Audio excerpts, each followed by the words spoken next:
All right. This is English 373, week one, part three.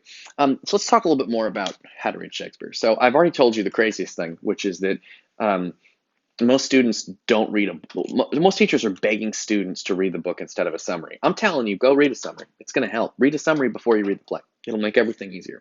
Because when you don't read a summary, when you just try to read the play, like you're just going to pick up Macbeth and start reading, you spend the entire time trying to figure out what the fuck is going on. Um, which in a Hollywood movie is pretty easy because they explain it pretty clearly. But in a Shakespeare play is not so easy because there's some old-fashioned language. There's the sentences are longer and more complicated than you're used to. The vocabulary is difficult. Also, it's a play, so like there's not a narrator telling you about these people. You have to figure out about them from the way they talk, which can be a little bit difficult sometimes. Um, Setting has to be figured out from the way they talk because in a book. Like the setting is characters would come out and be like, "Oh, the stars are beautiful tonight," and that's how you know it's nighttime. People are like, "Why are they just talking about the environment all the time?" It's because they used to do these plays outdoors during the day. So if you had a scene that took place at night, the only way the audience would know it was supposed to be nighttime is when the characters would say, "Ah, look at the stars," because that's the only way they would know. Because back in Shakespeare's day, they didn't really have sets. It was just people on a stage talking to each other. They didn't really have sets, and they didn't really have much costumes either. It was like pretty simple. Um, so um, it can be a little bit difficult to read for that reason. If you try to read Macbeth to figure out what's happening, it can be quite confusing. If you read a summary ahead of time, then you know what's happening, and it frees up your brain to pay attention to other things.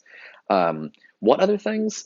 The philosophy, the poetry, the characters, metaphors, irony. There's all kinds of stuff to talk about in there. All the stuff you learned about in 201, which you all passed. Good job. Um, so yeah, so reading a summary of the play kind of frees up your mind to do that. And I'm going to also make some other. I'm going to make some suggestions to you. There's other ways. There's other things you could do to make this experience easy for you. Now, for the three plays we're going to be doing, I have particular movie versions I would like you to watch. I would like you to, and there's no way for me to know if you're actually going to be watching them, but it's my recommendation that you read a summary and then you maybe read the play, and then you watch a movie of the play. So you're essentially getting the play three times.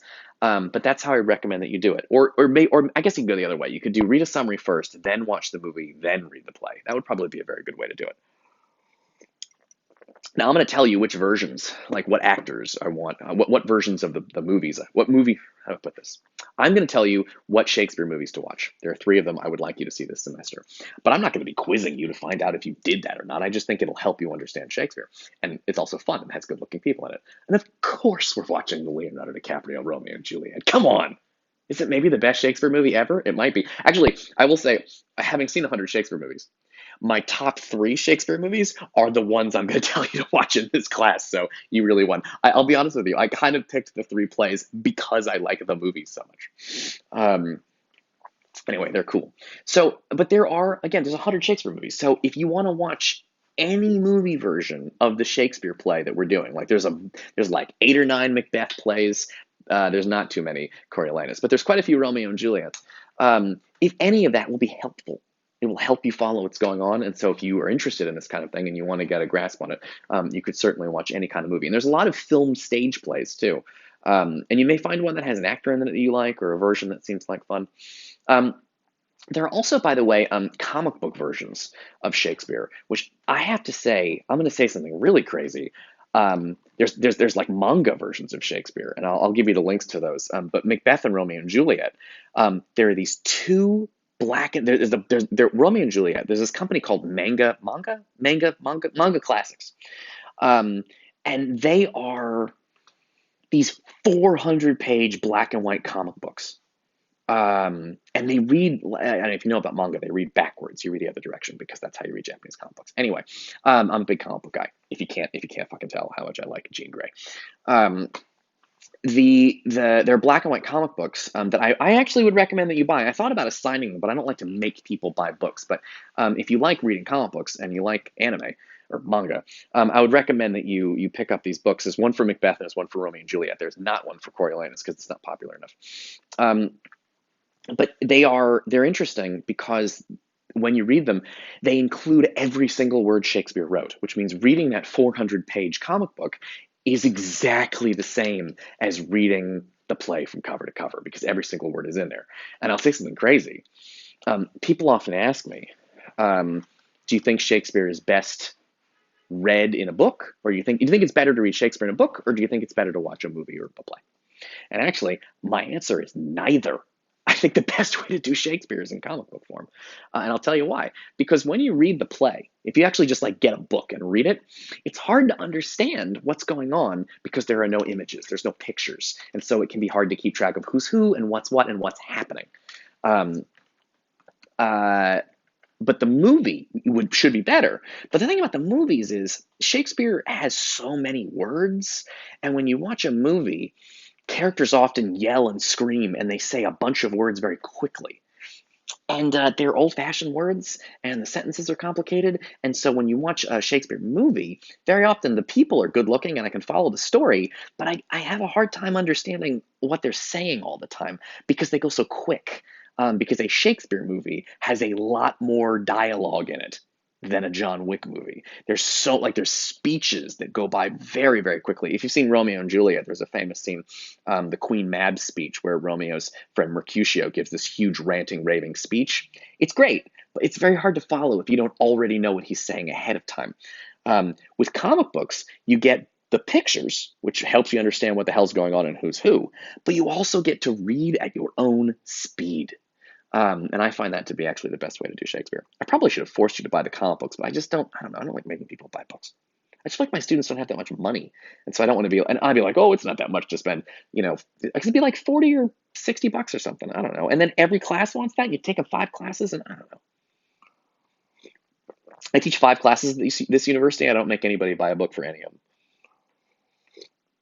I give you the readings for free because I like to give them to BMCC and make them print them out and hand them out. Anyway, so there are comic book versions. Other things to make Shakespeare easier to read. Um, One of the advantages of Shakespeare is he is ludicrously famous, like super famous, which means that he has been translated into all kinds of languages. So if English is not your first language, it's very easy to find a copy of these plays that have been translated into Spanish, into Arabic, into Chinese, into Korean. I've seen my students come to class with copies of Shakespeare translated into Korean. Do it. I think that's a great idea. If that's easier for you to read, totally do it. And even if English is your first language, there is this thing called No Fear Shakespeare, which puts Shakespeare's language on one side and then essentially translates it into modern day English on the other. That's great. Do that. Now, I'll tell you, I think the correct way to do it, by the way, I think when my students get those books, they often just want to read the translation. And honestly, if you do that, fine. But I do think it's better to read the Shakespeare words and then jump over to the translation every time you're confused, or read the translation and then read Shakespeare's words. And that way you can understand what's going on better. Anyway, all of these things are good ideas. I think students often feel like this is cheating, but this is a perfectly useful thing to do. You can also buy copies of the plays that have a lot of footnotes. The versions I gave you don't have any footnotes. They're free, which is nice. They don't have footnotes because if they had footnotes, I'd have to charge you because somebody wrote those footnotes and those people want to get paid. There are audiobooks you can get, so you can listen to someone read Shakespeare. There's a lot of Shakespeare for free on YouTube. It's not necessarily very good, but it's there.